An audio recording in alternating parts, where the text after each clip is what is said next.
Carta aos Romanos, capítulo 12, nós vamos ler a partir do versículo 9.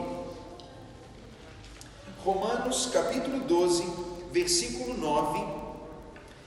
Nós estamos estudando sobre vitalidade espiritual. Nós falamos sobre alguns temas nas últimas aulas, Falamos sobre o fundamento da nossa vitalidade, que tem a ver com a nossa relação com Cristo. Falamos sobre o nosso desenvolvimento com a palavra. Falamos sobre a edificação de uns com os outros. E hoje eu quero falar um pouquinho sobre a prática de uma vida que tem vitalidade. Uma coisa, irmãos, importante quando nós estamos vivendo de maneira saudável, é natural que a gente se torne então apto a praticar algumas obras bem específicas, que uma pessoa não saudável não é capaz de praticar. Talvez quando eu falo isso, alguém pode perguntar assim: mas pastor Tiago, quem de fato está saudável? Se a gente vive hoje numa geração onde quase todos temos algum tipo de conflito interno, emocional, espiritual ou de alguma natureza, Parece que somos uma geração que sofre de muitos conflitos que nem são tanto do corpo, mas são conflitos internos, que talvez as pessoas nem saibam que a gente nem fala. Algumas ansiedades ou preocupações ou frustrações, muitos são talvez os sentimentos que podem fazer de nós uma geração bastante doente, Uma geração que está sem energia, sem ânimo, uma geração que é muito sensibilizada e que não está preparada para lidar com as reviravoltas da vida e com os problemas. Então, quando a gente fala de vitalidade, eu creio, irmãos, que é muito importante que a gente receba a ajuda de Deus para construir uma vida saudável, que vai demonstrar saúde, não só nessa coisa da religião, como pode parecer que é o que a igreja busca, mas uma vida saudável em todas as áreas da vida: casamento, relação de pai e filho, profissão, estudos, dia a dia, que a gente possa aprender com Deus como ter uma vida saudável nos relacionamentos da vida. Porque na prática, irmãos, o que está mais do que comprovado é que nós somos uma geração bastante doente, muito intolerante, muito fraca, muito inconstante, e a gente tem precisado muito receber essa dose de vitalidade. E Paulo, o apóstolo, ele vai dizer que nós, quando recebemos isso, a gente passa a ter condições de praticar algumas coisas específicas. Romanos 12, versículo 9, o texto diz assim: o amor seja sem hipocrisia, detestai o mal e apeguem-se ao bem.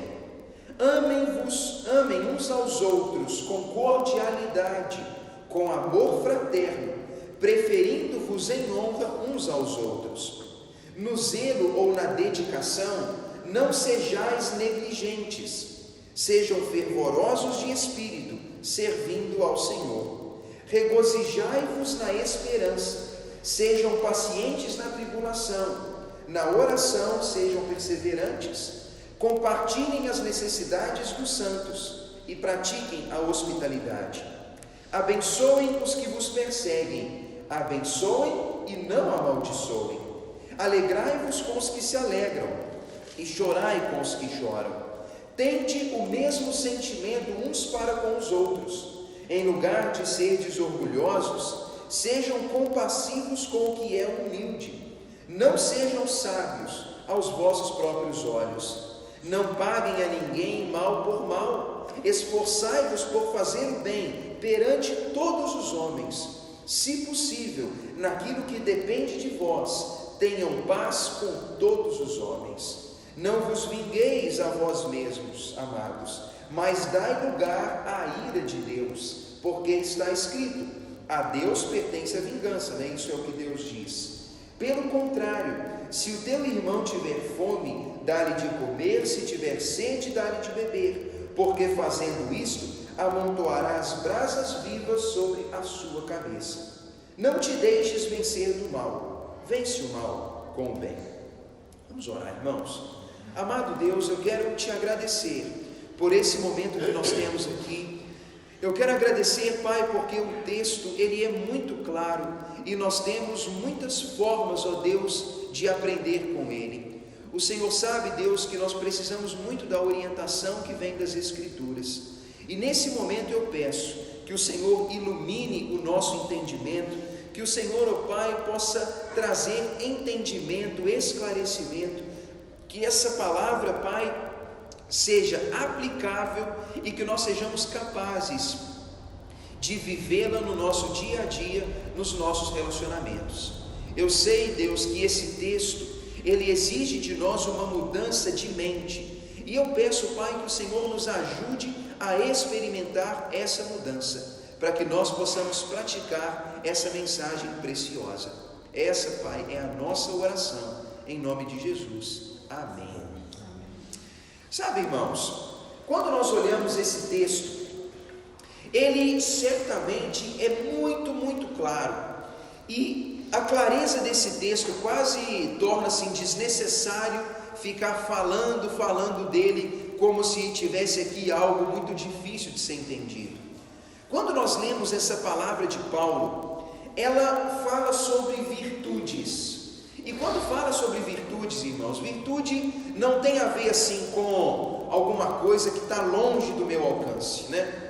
Às vezes a gente assiste algum desses filmes ou desenho lá, japonês, chinês, onde parece que virtude é fruto da meditação, ou virtude é algo que se alcança lá no alto da montanha, de roupinha laranja, careca, meditando e tal, e ali se aprende então a virtude, e ali então a pessoa é virtuosa, né? Não é assim, não é, irmãos? Virtude é algo que está disponível aos homens, mas, vê se vocês concordam comigo, virtude não é algo que o homem alcança por si mesmo, virtude não é algo que está na minha natureza, no meu DNA.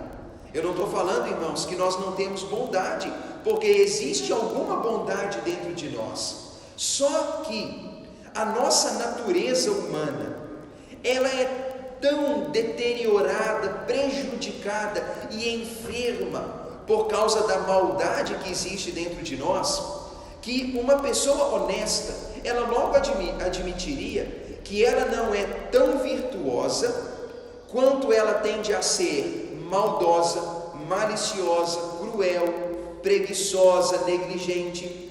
A gente logo descobriria que a nossa energia para certas coisas é muito grande, enquanto para outras que envolvem o outro, o serviço, o perdão, a caridade, boas obras, a gente logo descobriria que a nossa energia é muito pequena.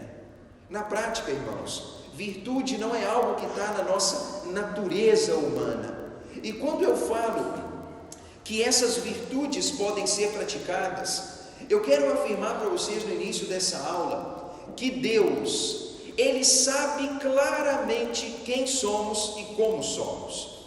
Em nenhum momento, irmãos, a Bíblia, ela apresenta Deus como um velhinho desatualizado, que está precisando que alguém aperte a tecla F5 dele lá para atualizar as coisas, né? E ele ficar um pouquinho mais esperto. Não, Deus não é assim.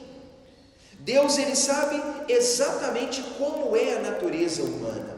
E a própria Bíblia fala, nos ensinos de Jesus, como nos ensinos dos apóstolos. Tem até uma passagem no início do Evangelho de João, que fala que Jesus não precisava que as pessoas dissessem para Ele como os homens são, porque Jesus sabe claramente como os homens são. Deus conhece as nossas inconstâncias, e Deus conhece, irmãos, a nossa natureza. E sabe de uma coisa? Virtude tem muito a ver com o modo como eu lido com aquilo que está fora de mim mesmo. Virtude tem tudo a ver, irmãos, com a maneira como eu procedo em relação ao outro. Mas pare para pensar, a maior parte do nosso tempo é dedicado em preocupações próprias e pessoais. É como se o tempo todo eu pensasse em mim, no que eu quero, no que eu gosto, no que me dá realização, naquilo que me traz algum tipo de satisfação. A gente acaba passando a maior parte do tempo tentando ganhar vamos dizer, recompensas para nós mesmos. Aí logo a gente descobre que a gente está usando os nossos pais, a gente descobre que nós estamos usando os nossos amigos, que nós estamos usando aquelas pessoas que estão na sociedade para nos servir. Logo nós que somos homens, descobrimos que estamos usando as nossas mulheres, ou que queremos usar mulheres ou garotas. As mulheres podem se ver usando seus maridos e homens. A gente descobre que a gente está numa sociedade onde estamos usando uns dos outros, porque na verdade parece que tudo tem a ver comigo, com o que eu ganho, com o que eu recebo, com o que eu adquiro, com as sensações que eu acabo experimentando no final das contas. E sabe, irmãos, o caminho da virtude é um caminho totalmente contrário a isso. O caminho da virtude, ele seria na prática um caminho que diz: não tem tanto a ver com o eu, mas tem muito a ver com o outro. E seja honesto, será que a gente está muito preocupado com o outro, irmãos? Será mesmo que importa tanto o outro? A sociedade que a gente vive hoje, as letras das músicas ou o ensino que a gente recebe por aí você tem que buscar o seu bem-estar, você tem que buscar o que te faz bem, o que importa é você, e isso é muito perigoso. Romanos capítulo 12, versículo 1 e 2, esse texto, irmãos, ele fala uma palavra interessante. Vou ler outra tradução bíblica, tá? Vou ler uma que chama Nova Versão Transformadora. Esse texto diz, Romanos 12, 1 e 2 fala: portanto, irmãos, eu suplico-lhes que entreguem o seu corpo a Deus, por causa de tudo o que Ele fez por vocês, que seja um sacrifício vivo e santo, do tipo que Deus considera agradável. Essa é a verdadeira forma de adorá-lo. Não imitem o comportamento e os costumes deste mundo, mas deixem que Deus os transforme por meio de uma mudança em seu modo de pensar, a fim de que experimentem a boa, agradável e perfeita vontade de Deus para vocês. Olha como essa passagem é curiosa. Paulo vai dizer: é necessário oferecer a vida a Deus de uma forma agradável. Ele diz que é isso que Deus considera adoração. Irmãos, eu já falei isso muitas vezes antes e repito: adoração não tem a ver com mãozinha levantada para o céu. Adoração não tem tanto a ver com o joelho dobrado, não tem a ver com mãozinha posta como a gente vê por aí, nas imagens que ilustram a adoração.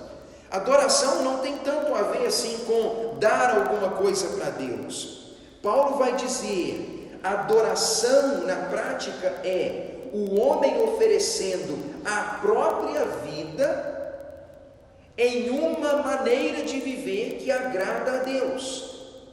Adoração tem mais a ver com eu dar minha vida para Deus 24 horas por dia do que alguns pequenos momentos. Isso é adoração. Infelizmente, irmãos, quando a gente fala de adoração, nós acabamos pensando que a adoração tem a ver com aqueles pequenos momentos do dia em que eu olho para o céu, ou em que eu entro no meu quarto, ou em que eu vou ao templo. Mas Paulo vai dizer: ofereça a sua vida para Deus. E quando fala oferecer a vida, é oferecer-se 24 horas por dia, 7 dias por semana, em tudo que faz. É isso que Deus considera adoração. É quando eu faço da minha vida uma vida de Deus, onde tudo que eu faço é feito para Deus. É isso que Deus considera adoração. Isso então passa a significar que eu adoro a Deus não só quando eu ponho as mãos para o alto, ou quando eu dobro os joelhos, ou quando eu vou no templo. Significa, irmãos, que a adoração tem a ver com o que eu faço o tempo todo. Significa que Deus considera a adoração aquilo que eu faço tanto em público, quanto aquilo que eu faço no meu quarto de porta fechada, tem a ver com o que eu faço quando estou em outra cidade, longe da minha família, tem a ver com o que eu faço em secreto, quanto o que eu faço em público. É isso que Deus considera adoração.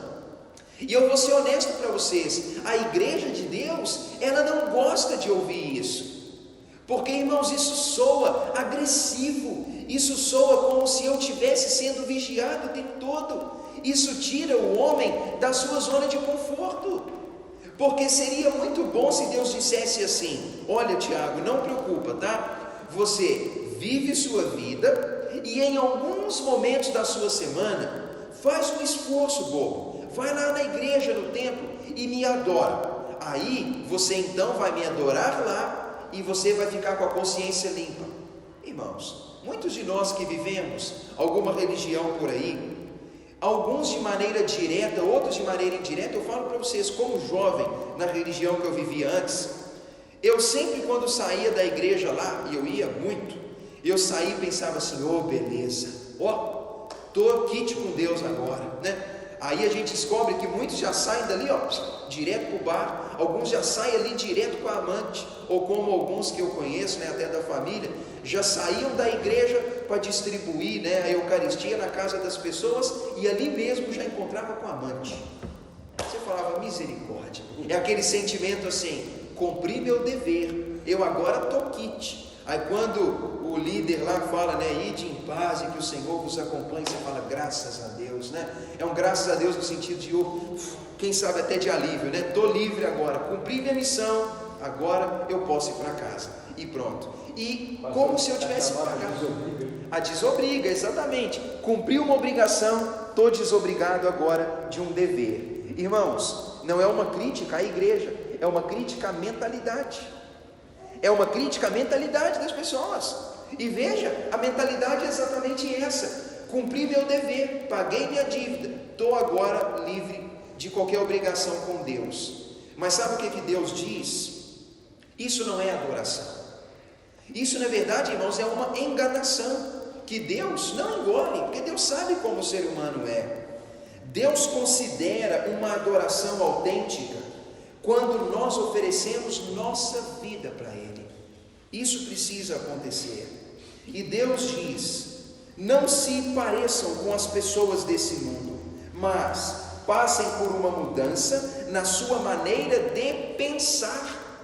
Olha o texto que eu li, irmãos, nessa tradução diferente. Olha o que o versículo 2 fala: não imitem o comportamento, nem os costumes deste mundo, mas deixem que Deus os transforme por meio de uma mudança no seu modo de pensar. É como se Deus quisesse mudar a maneira como nós pensamos. Irmãos, vamos ser honestos. Nós muitas vezes achamos assim que a gente pensa fora da caixa, irmãos, mas me perdoa a honestidade, quase todo mundo está dentro da caixa, pensando como todo mundo, igual todo mundo. A gente fala assim: não, bobo, tem que pensar fora da caixinha, tem que pensar fora da caixinha, né? Tem que pensar, tem que ser livre pensador. Mas, irmãos, na verdade o ser humano é um baita de um bocó mesmo, jacu da roça, bobo, que não pensa mesmo.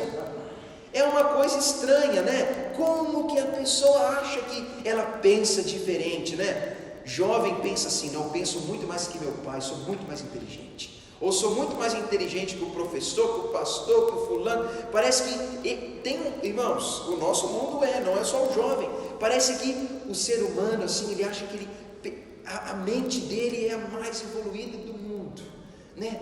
Só que na prática, irmãos, o ser humano continua escravo dos mesmos hábitos, escravo dos mesmos vícios, pratica as mesmas coisas, pula nos mesmos buracos, sofre das mesmas frustrações e busca as mesmas coisas que ninguém nunca alcançou e ninguém nunca vai alcançar, e ele se considera um pensador fora da caixa. Aí a gente tem que olhar para aquele e pensar assim: é doido mesmo, né, irmãos? É igual lidar com doido, né? Tem doido que se acha super inteligente, você escuta ele, você fala, você balança a cabeça e pensa: é isso mesmo, né? Você pensa: é doido, tem que escutar os delírios dele, achar que ele está, né? Ele é astronauta, coitado, né? Ele é astronauta, ele descobriu outro planeta, é doido. Aí a gente pensa assim, o povo se acha muito esperto, irmãos. Mas sabe de uma coisa? O homem, ele alcança um potencial muito grande quando ele deixa Deus transformar a sua maneira de pensar. A maneira, irmãos, como Deus transforma a nossa mente, grave essa palavra, é uma maneira libertadora. O modo como Deus muda a minha maneira de pensar é uma maneira libertadora. Deus, de fato, é quem nos dá a condição de pensar fora da caixa, porque a Bíblia diz que Deus, Romanos fala isso, nos capítulos 3 a 6, que Deus, Ele nos livra da escravidão. Porque, pense comigo, irmãos, se eu sou escravo, vamos dar uns exemplos mais práticos aqui. Se eu sou escravo de uma cobiça sexual incontrolável, a minha maneira de pensar, ela é escrava desse desejo sexual louco. Eu penso que eu estou assim, pensando fora da caixa, mas aquele impulso controla a minha maneira de pensar. E acaba então que os meus pensamentos são controlados por esse desejo. Ou a pessoa que tem assim um desejo de riqueza muito profundo. Tudo que ela faz, todo o suposto pensamento fora da caixa, tem a ver com dinheiro. E na verdade ela é escrava daquele pensamento. Então ela não consegue ser livre de verdade. Ou pessoas que são controladas por sentimento de ódio, amargura, aqueles sentimentos azedos que tem dentro dela, a pessoa também é controlada por isso. Ou seja, há dentro de nós certas naturezas que elas controlam a maneira como a gente pensa. Mas o que a Bíblia diz é que Deus, pela pessoa de Jesus, Ele nos livrou das prisões que tínhamos. Isso fala no versículo 12 do capítulo 6, que nós podemos ser livres desses sentimentos. É como se Deus então, na pessoa do Espírito Santo que Ele nos dá quando cremos no Evangelho, o Espírito então nos liberta, e aí sim a gente pode pensar de maneira diferente. E sabe de uma coisa, irmãos? Não estou aqui pagando assim de santarrão, de o justão, nada disso. Não estou querendo falar que o cristão é o perfeito, o bonzão. Não é isso, irmãos, não tem a ver com isso, Eu nem estou querendo dizer para vocês que o cristão chega a ser perfeito, Como se eu fosse perfeito ou que alguém fosse perfeito. Não tem a ver com isso. Não tem a ver com uma coisa de superioridade, de egoísmo, não. Tem a dizer, irmãos, com o que Deus diz, porque não é o que eu estou dizendo. A promessa que Deus faz é: aquele a quem Jesus liberta é livre de verdade. Isso é João 8,32.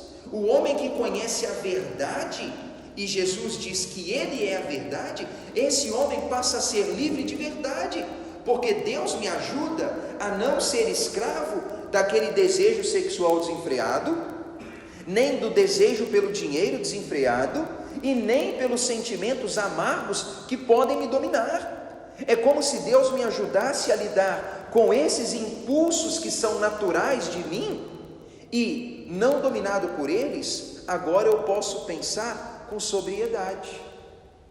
Irmãos, Deus quer mudar o modo como nós pensamos. E se você quer ser um pensador diferenciado, eu quero dizer o seguinte: passe pelo processo de transformação da mente. E a pessoa que consegue ter sua mente transformada é uma pessoa que tem a mente transformada pelo Espírito de Deus, pela Palavra de Deus.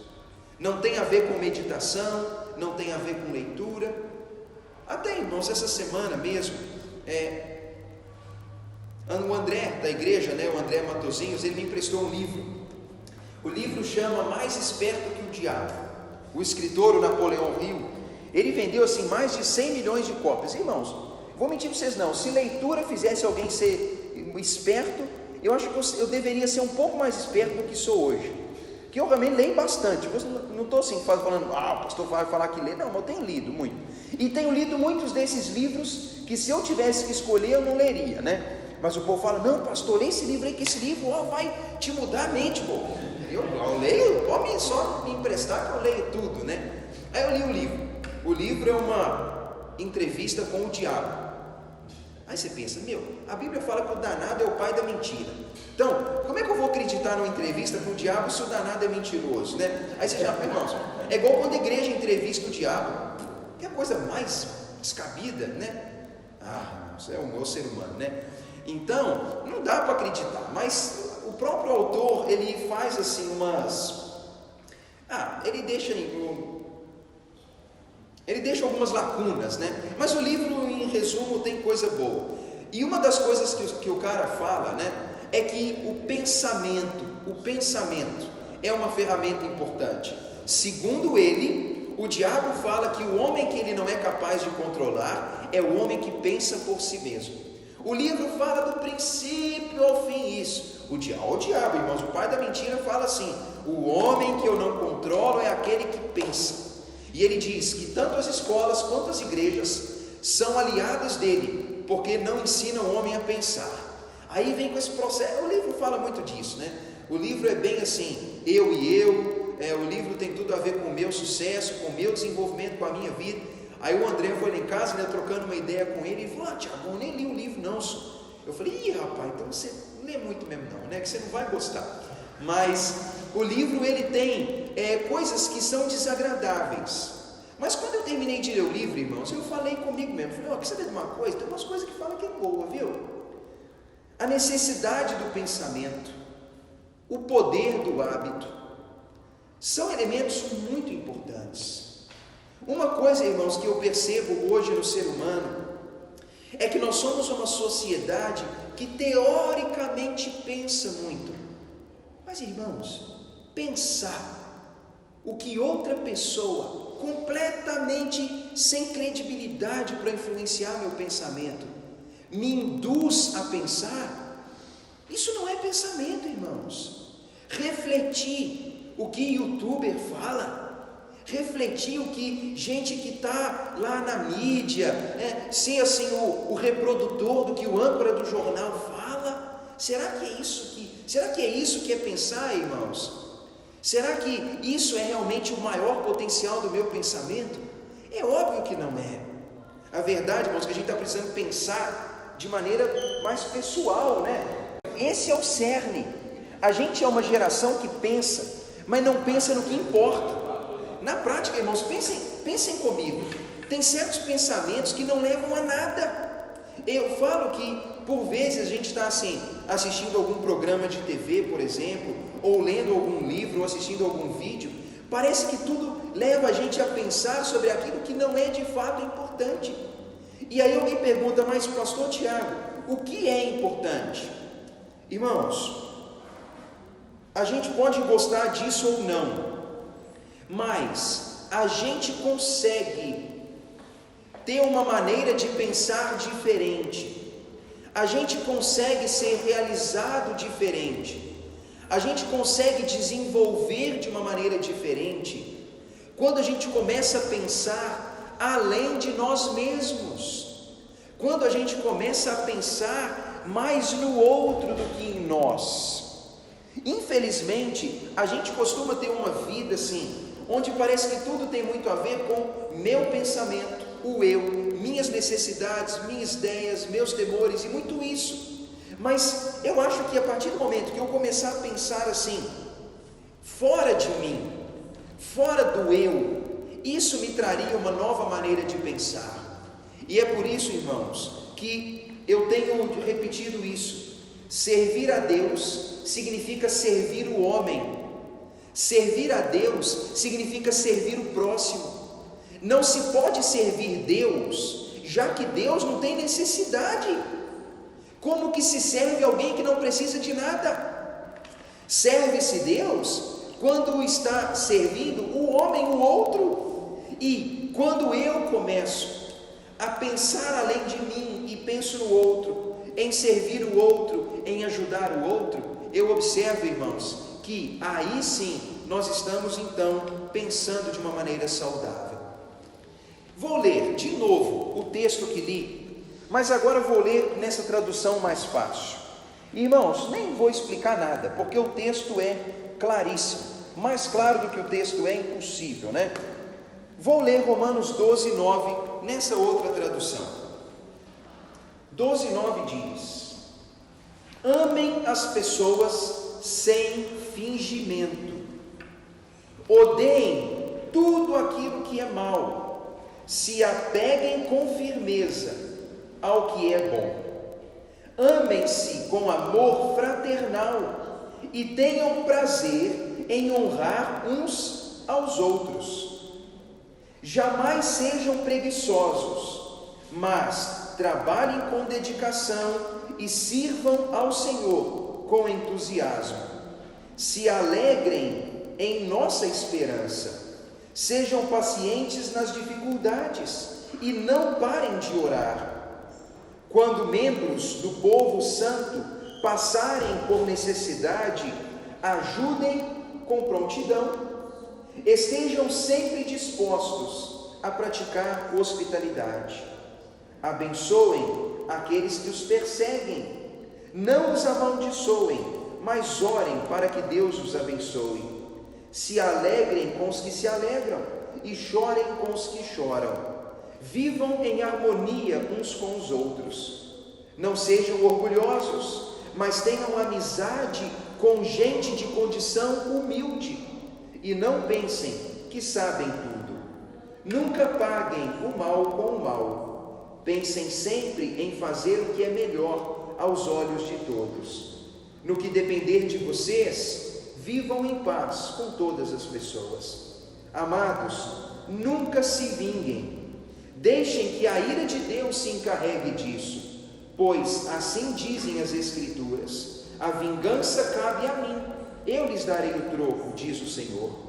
Pelo contrário, se o seu inimigo estiver com fome, dê-lhe de comer, se estiver com sede, dê-lhe de beber. Ao fazer isso, amontoará brasas vivas sobre a cabeça dele. Não deixem que o mal os vença, mas vençam o mal praticando o bem. Sabe de uma coisa, irmãos?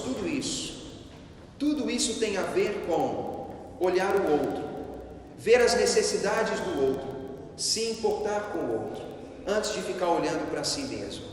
Irmãos, essa é a prática cristã, uma prática necessária para nós. Se a gente quiser de fato, ter uma prática saudável, eu quero aconselhá-los a começar a olhar para o próximo, ao invés de ficar olhando só para si mesmos.